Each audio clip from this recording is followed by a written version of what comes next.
That story will be coming on later on in details, but let's talk what has to do with SUPKEM. The family of Stephen Munyako, commonly known as Stevo, a Kenyan condemned to death in Saudi Arabia for murder, can now breathe a sigh of relief after securing 129 million shillings blood money for his release. Munyako, who was working in Saudi Arabia as a warehouse manager, was sentenced to death by sword after he killed his Yemeni colleague during a fight in the office in April 2011. Catherine Imuraget reports.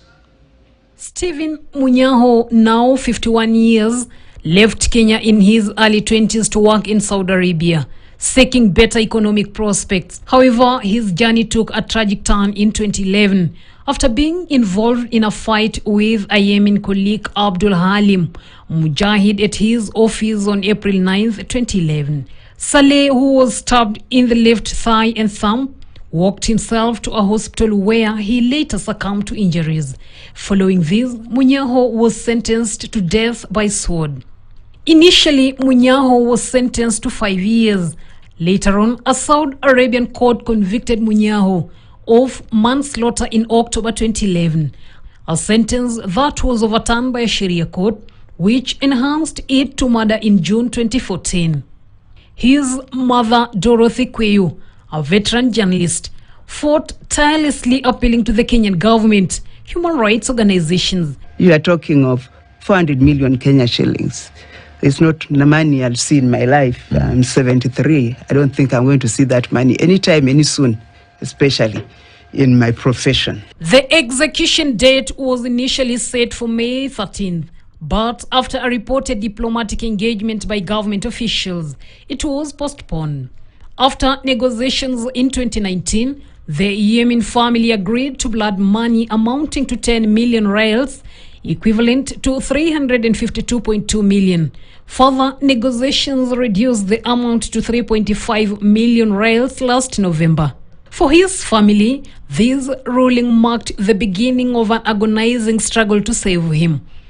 Last year, SUPKEM hosted the top leadership of the Muslim World League in Nairobi, where the parties signed various bilateral agreements and protocols. And it was during that meeting that the SUPKEM leadership brought Steve's case to the attention of the Secretary General of the Muslim World League, Dr. Mohammed Abdul Karim Alisa, and requested for his intervention to save Steve for execution. Tunachukua fursa hii kushukuru kwa dhati the World Muslim League, kiongozi chake His Excellency Dr.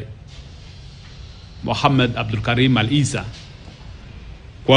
kwa kutusaidia ili kuokoa maisha ya ndugu yetu Stephen Munyako, ambao kwa bahati mbaya alijikuta katika hali ya kujikinga kutokana na mashambulizi ya mwenzake ambaye alikuwa ni rafiki yake mkubwa, na bahati mbaya rafiki wake akaweza kuaga. The Supreme Council of Kenya Muslims on Friday confirmed the payment of 129 million shillings to South Arabian authorities for the release of Kenyan Stephen Munyako. According to SUPKEM National Chairman Hassan Olenado, the money was paid a month ago.